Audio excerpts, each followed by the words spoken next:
um, reduction linoleum prints, and I still do them. Most of them I did by hand. A couple of years ago, I went to Laney because I knew the printmaker there, and I did some workshop with him. That's where I did these monotypes. And this is so these are part of that too. So if you get a chance, you can look at these too in the folder here. But I did a lot of these, and I do a lot of abstract too. Most of my paintings are abstract, but I also do figurative work, and I do that when I want to tell a story. So for me, abstract is about personal stuff. So hopefully people get to feel what I'm feeling, but it's more about what's in me and what I'm feeling and what's going on at the time I'm doing it. And the titles kind of maybe help you understand, but maybe not. So what I want to do, I'm mostly about the color and the shapes and the texture. So that's what I want you to be engaged with more so than actually the color. I mean the actual title of it.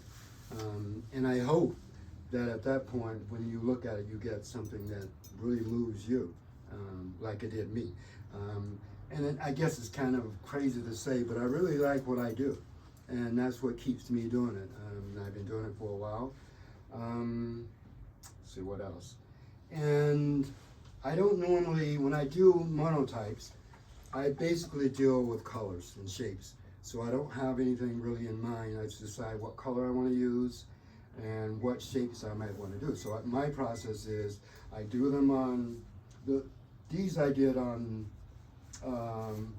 plexiglass, big piece of plexiglass. I painted directly on the plexiglass with ink, and I wet the paper. I kind of like put it into sort of water and get it a little damp, and then I put the paper over the print, the plate, and then I run it through a press and peel it off, and that's come off. And an example of this is like, you can only do one. That's why it's called a monoprint. But what happens when you do one, you can get what they call a ghost. And the ghost is, sorry for turning my back a little bit. You're good. The ghost is, it's like well, I don't have one. A ghost is like, so if I print this first, the colors come out much darker. When I do the ghost, because the paper has pulled the ink off the plate, then it's a lighter color. So they call that a ghost print. So I do some of those, but most of the stuff I do by hand because I don't have a press. This is a color reduction press. I don't know if you guys know what a color reduction is. It's like you start out with one plate, and by the time you add all the colors, there's nothing left on it. You can't do anything else with it. So you have to decide how many colors you're gonna do, how many prints you're gonna do before you even get started. And once you do that, then you can do as many colors as you want, but you just kind of have to work it out before you actually do it. All right? And this is an example of an early linoleum block prints. These are linoleums, but this is some of like the linoleum prints that I do. This is from a series I call the Folklore series, and it was about African proverbs that I did. So, what else? I also do these colors. These are all, you can pass around. These are all monotypes also, and they're like, these are all actually on paper. Most prints, like the ones here, is actually ink, printed. This is actually oil, but these are oil based and I water based. So these are strictly by hand. I press them, paint on a plate, and rub the back of it and peel it off. So, any questions, comments?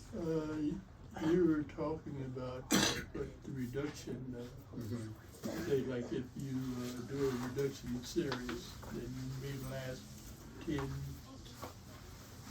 prints. I mean, you can get, yeah, well, it depends on how you're printing them. So sometimes if you're printing them with a plate, on a printing press, you may get less copies.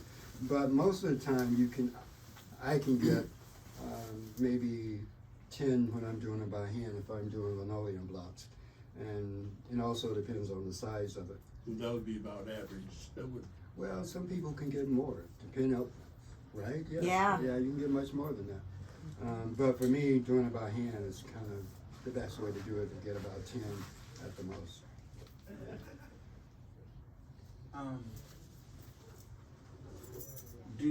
How do you decide what color choice you're gonna use? Well, that's kind of like in my head, and I just think about, well, a lot of times, like, for instance, these, I decided I want to use blue and not use blue in this. So I choose which ones I want to, what colors I want to use on what plate. And I just go from there. And I guess some of it have to do with what mood I'm in personally, how I'm feeling at the time too. Depends on what colors I use. If I want to be light and airy, then it's bright colors. And if I want to be kind of like somber, then it's maybe a darker color. Okay. Does anybody have any other questions? Comments? Are you showing somewhere else right now? Well, I'm at O'Hanlon in Mill Valley, but that's going to close this Saturday. All right. Thank you. Thank you. Thank you. So, Eric, where is Eric? Yeah, we're gonna pull up that video. So, we have some artists that were not able to be present tonight. Chantel's one of those artists, but she did send us a video. So we're gonna play the video for you.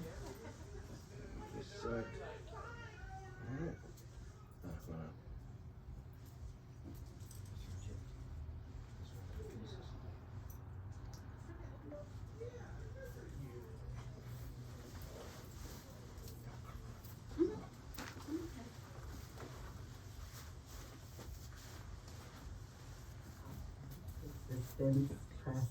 Okay, hold on. Let me start it from the beginning. All right, here we Okay. go. Hello, my name is Chantal Hildebrand, and I am the artist for the Lino Cut prints in 510 Resistance Press exhibition. I started my artwork in 2018 by getting a small kit from a friend from Michaels.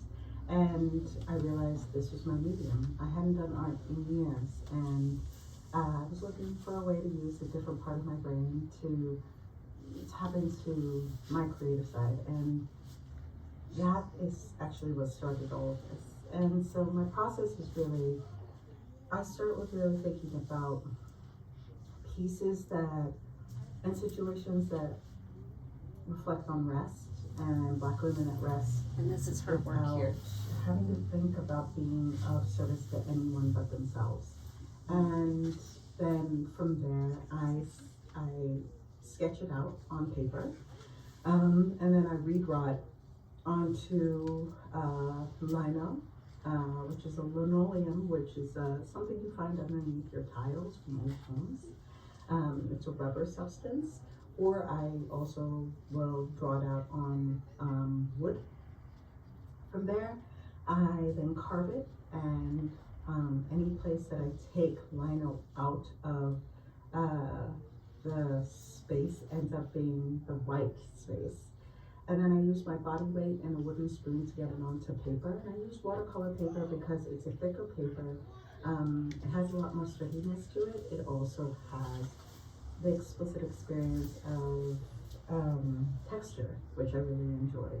And so I use my body weight, and you'll see in my prints that sometimes there are areas that are a little faded out a little bit more, and that is due to the weight of the day, whatever hour I did it in, whether or not my arm is feeling really strong, whether or not I'm putting a lot of pressure on the wooden spoon. So the work is really speaking to what does it look like for Black women to be in spaces where they are not expected to do anything, and where we can exist just as is. And I'm super excited to be part of 510 the Business Press and this exhibit as an opportunity to just show what it looks like to imagine the African diaspora and what it means to be an African diaspora from very different lenses. I hope you really enjoy my artwork. Thank you so much. Bye. Yes. I Yeah. had a question. Yes. Forgive my ignorance, but how do you get the gold? Just to add it afterwards? The gold, yeah, so that's in addition So- after you actually do the print, You right? just paint it on by. Right, so, and I don't know that it's paint, I believe it's a gold foil. Oh, okay. Right, okay. so it's more of a burnishing. And then like on the other ones, we have the brown or blue color. How same thing? Just, Right, so she does go in and, with a brush. after the print's done. Right, which is a common thing to do. Okay. In, when people want to, that's one of the techniques people use. I in thought so, I linocut. just wanted to confirm. Yeah. No, there's different ways of adding color to lino cuts. One is that color reduction process. Another is going in if you want more of a watercolor effect, or you want to have more control over that ink. You know, you take the brush and you go in after and apply the color. Another method is through chincolet, which is a pressing of the color from, let's say, a piece of tissue or another piece of paper that you layer onto it and you press it on. So that's a third way of adding color. Yeah, but she does amazing work, really intricate, detailed work, and that's, to go this big is really a lot, right? That's really laborious. And you just see all the detail in the flowers. Each one is an individual gouge with a tool. Every single line, right? And you can tell here that she used 2 different plates. I'm sorry. No, I'm sorry. Yeah, no, you're good. You can tell she did 2 different plates right here, right? Because you've got that seam in between. But she was talking about applying a spoon and body weight and how that distributes the ink differently in the press. With a press like this, you have more consistent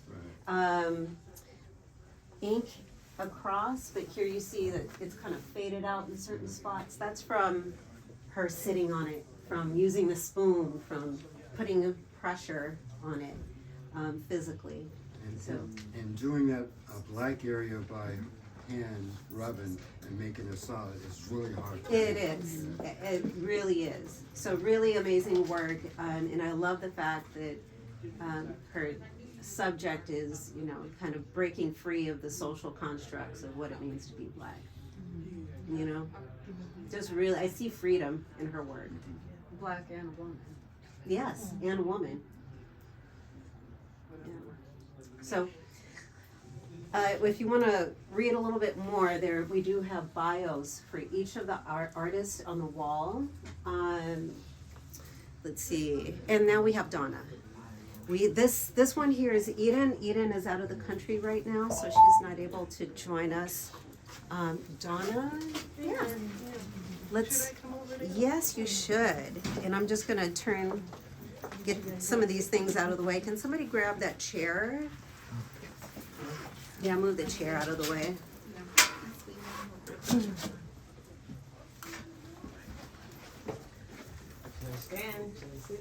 Yeah, you can stand. While you're doing that, I can remind people we have booklets that if you want to see more about the artists or get their information about where they are, you can pick one of these up. Just take one. Thanks for the reminder. Okay. Okay. All right, well, I'm glad to be here. Thanks again. I'm excited that Yolanda has put the show together and that I'm with the other amazing artists that are part of the African diaspora. I am originally from Los Angeles. I moved to the Bay Area in 2018. And how I got started with printmaking, because I'm a multimedia artist. I started out as a poet. I'm one of the proteges of the Watts Prophets from Los Angeles. You guys know who they are? I grew up with them. They're kind of family. I did a lot of poetry readings before I even got into visual arts. Poetry is my first love, so usually my art is based off of poetry or some type of line in a poem, some kind of concept behind a poem, something like that. Now, how I got started in the monotype prints, when I moved here, I had all my artwork from LA in storage. You know how storage is, long story short, lost the stuff in storage. So I remember Stephen Bruce called me to tell me about the art of the African Diaspora show, and I'm like, well, Stephen, I don't have any artwork to put in the show because I just lost everything. And he goes, well, I guess you're going to have to make more art. So I took on that and thought about it. It's like, well, okay, yeah, I guess I will. So I made a challenge for myself to do 100 monotype prints. Just so that I could say I had inventory, you know, so that it wouldn't be an issue of, you know, I have to make something, even though I constantly am making new work. I love the process of this because it was an experimental type of thing, and I like to experiment. That's my process. I love to just see what happens if I use this and what happens if I use that. So when it came to this, being a photographer also, I had a lot of darkroom paper already available because, you know, most people don't print in the labs anymore, so I had a lot of darkroom paper. So I said, well, let me see if I could use this. And thinking about, you know, the communities that I worked with, like I've worked with deafblind kids, and learning how they can still be creative even if they're missing a certain sense, whether it's hearing, seeing, or something. So I thought about, like, visually, I would have to do something with darkroom paper in the dark.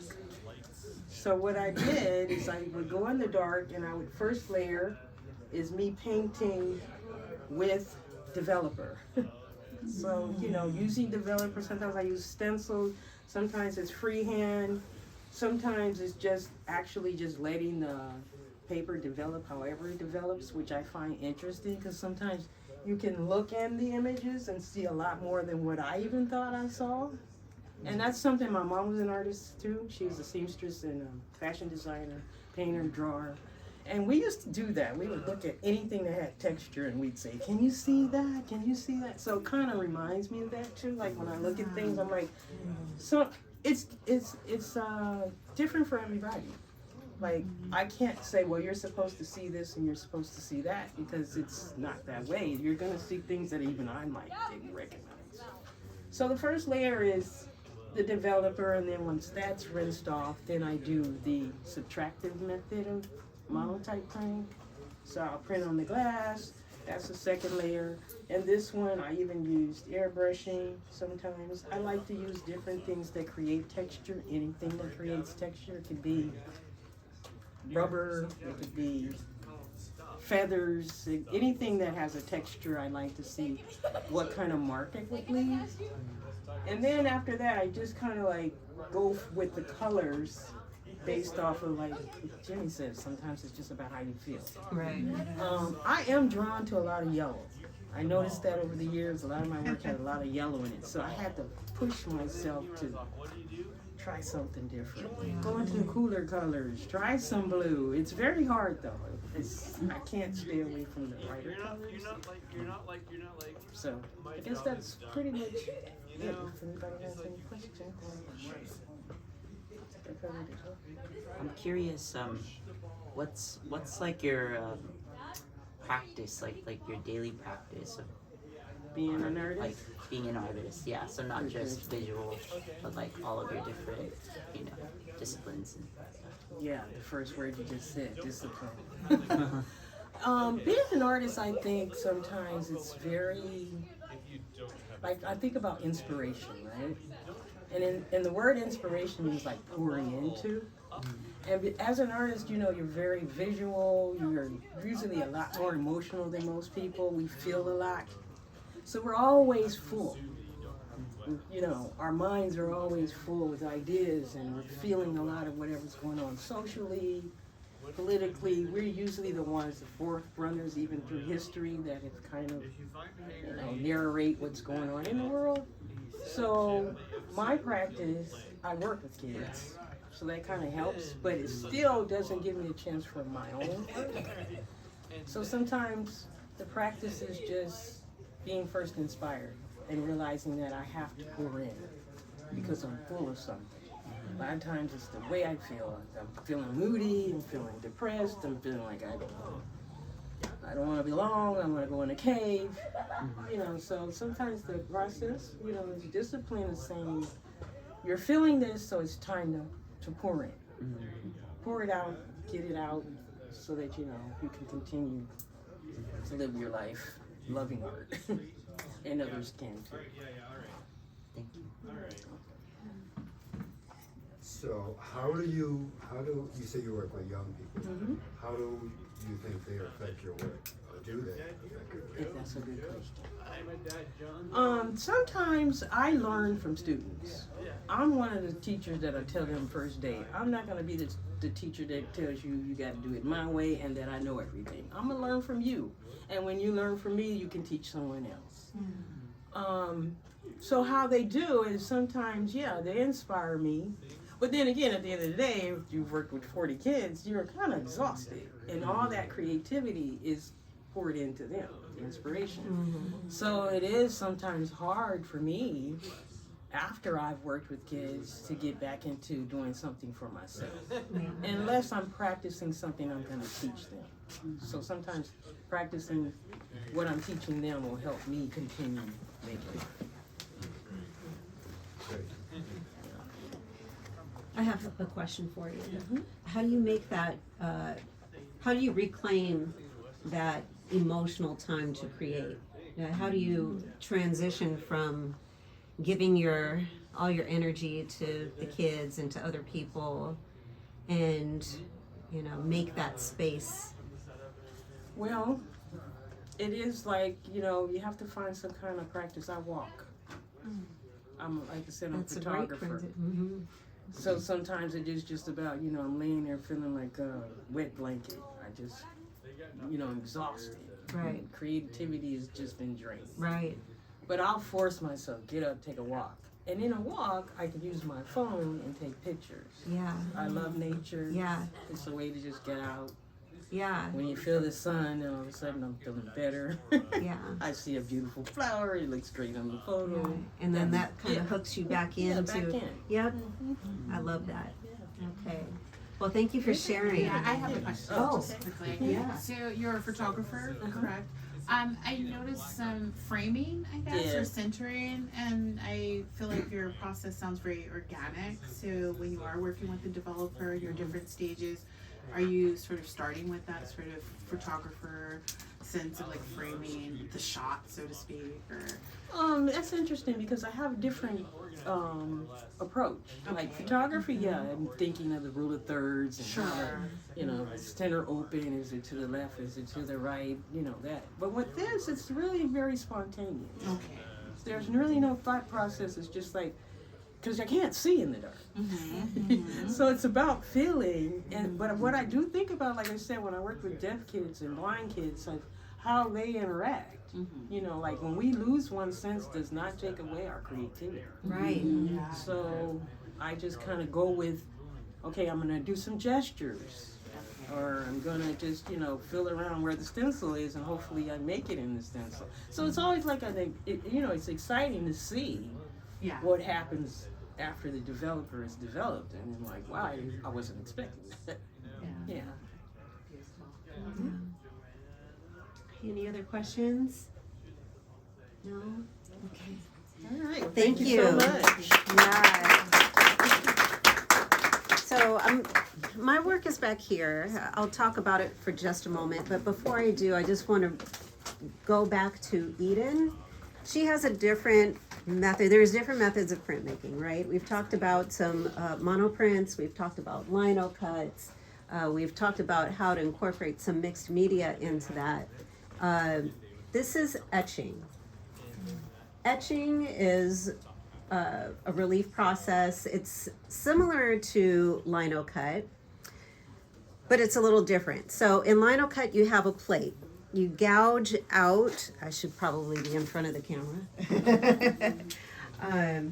Yeah, so I'm gonna stand right over here. Is that good? Oh, no, it's actually over here. I was right. Oh, oh yeah. It just needs to, it needs to Yeah, come let back me- some. Okay. Oh my gosh, no!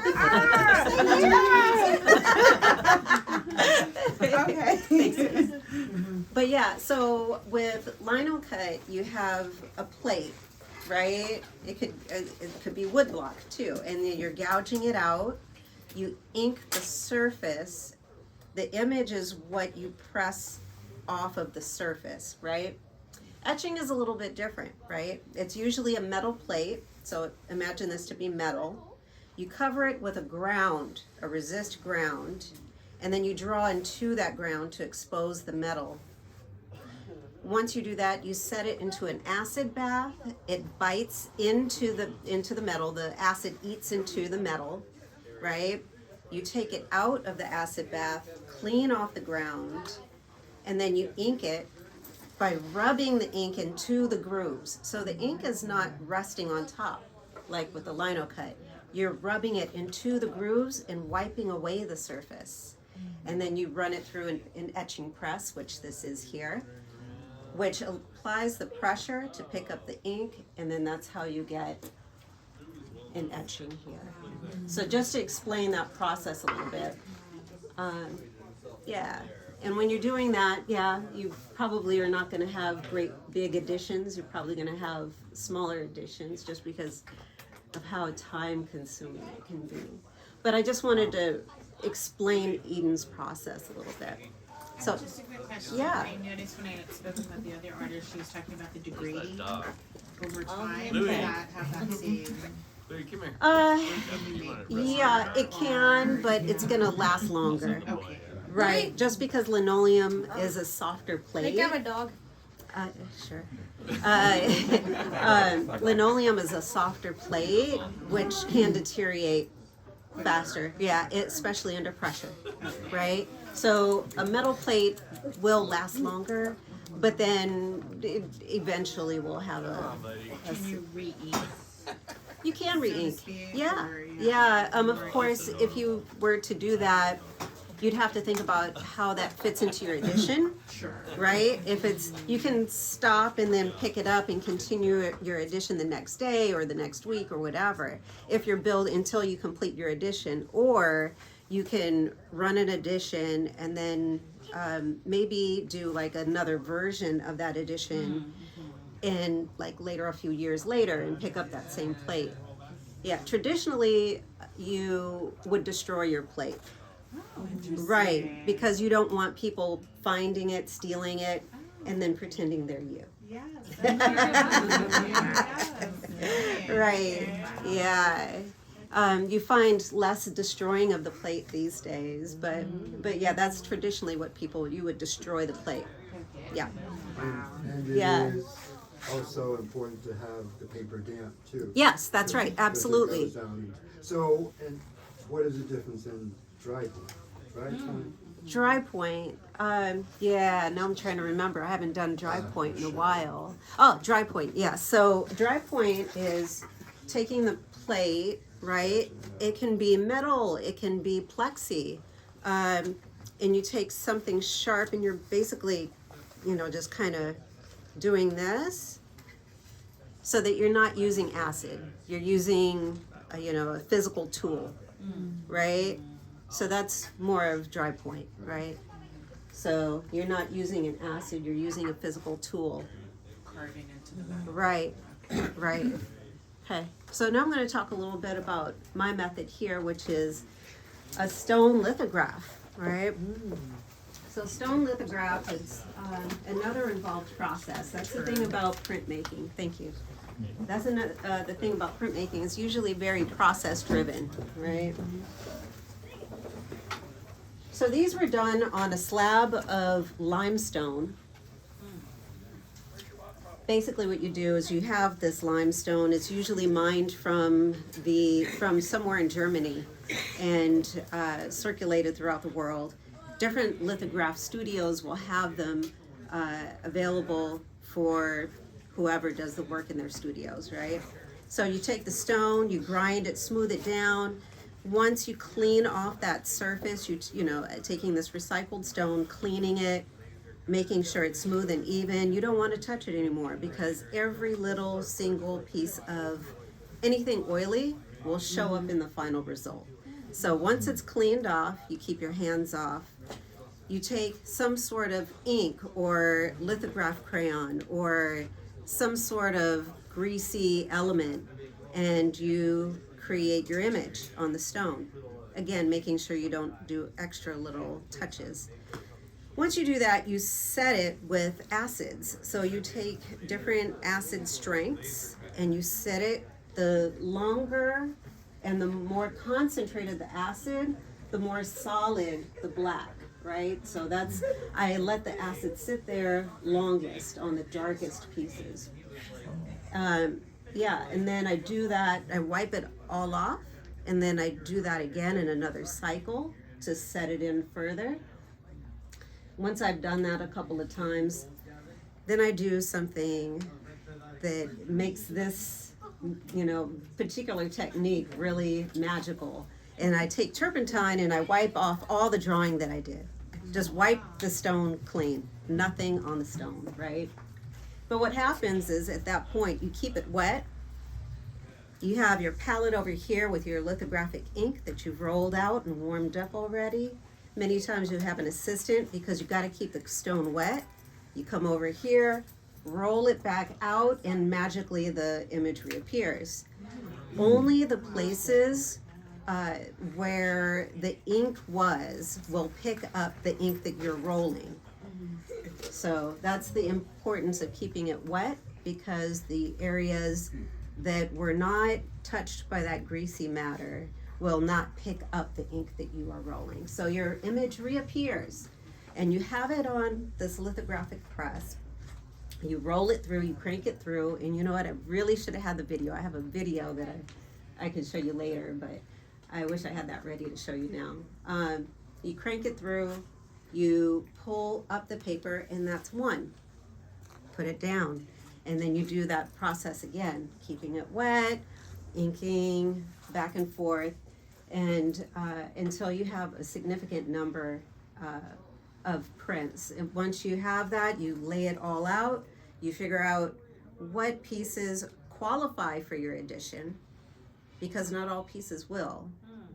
And some will, you know, come out a little too light or a little too dark, or, you know, something quirky might happen. So you have to figure out what set of prints will make your edition, and then the others you pretty much scrap. So yeah. Or those where you get the artist proofs from? Yeah, exactly. Yeah. So, but yeah, that's the process for stone lithograph. You pretty much have to go to a lithographic studio to create them, in which case these two were done in college at Cal State Hayward, so I used their studio, and the one in the center I did at Kala in Berkeley. So yeah, yep. And then the one in the center was shown at the De Young for their open in 2020, I believe, 2021. But yep, did anybody have any questions? I would also, I mean, I should have asked in the beginning, just your daily practice, like your art as an artist. Yeah, as an artist, I'm struggling to get back to that place where I have time and space to create. In creating, in one opportunity leading to another, I ended up doing a lot of administrative work around art. I've been like putting on, you know, shows. I've also, you know, did some, I was on a jury for artist grants in another, I think it was Minnesota, but I did that so that I could learn more about the grant process, right? But I spent some time doing that. I did some outreach, community outreach for the city of Alameda to help develop their public arts master plan. So I've been kind of, these opportunities come and I'm like, yeah, I want to learn that, or I need this. So I kind of got lost in that more administrative aspect, and I'm trying to circle back around with the space, and I'm glad that you asked that, with creating more. And with that said, I want to invite everyone to, sign up for a workshop. I've got this press here, and I'm willing to spend time showing you how to create in these different techniques. Mm-hmm. This lithograph I probably won't be able to do here, right? Mm-hmm. Although there is a new process with lithography. Gel plates. Oh, gel plates, yeah, that's a different, but I was gonna mention poly plates. So now they're taking polyester sheets, which is very thin, right? Instead of a limestone, and you're able to do a lithographic process. So I'm experimenting with doing that here. So that might be a way to experience that technique. But definitely monoprints, definitely in lino cuts.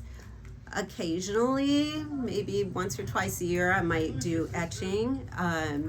But yeah, that's definitely take a look. I've got I've got the information here for workshops. I think right now I just have one up, but I'll be adding more. And you can certainly reach out to me if you like to set up something. Let me know that you're interested, and I'll make that workshop happen. Yeah, and definitely the artists who are showing, certainly feel free to come use the space. Yeah, I want to see stuff happen here. Yeah. Okay. I do want to mention Kelvin here, who's not present, but this is also a monoprint, very geometric, and he's a well-known artist. So definitely check out this is his bio here. I didn't have space to hang it anywhere, but his bio is right there, so you can read a little bit about him, okay? And then with that said, we're gonna take a little break for about 10 minutes. Feel free to get some drinks, and then we'll move over to Studio 23. Okay? Yeah. Thank you. Thank you.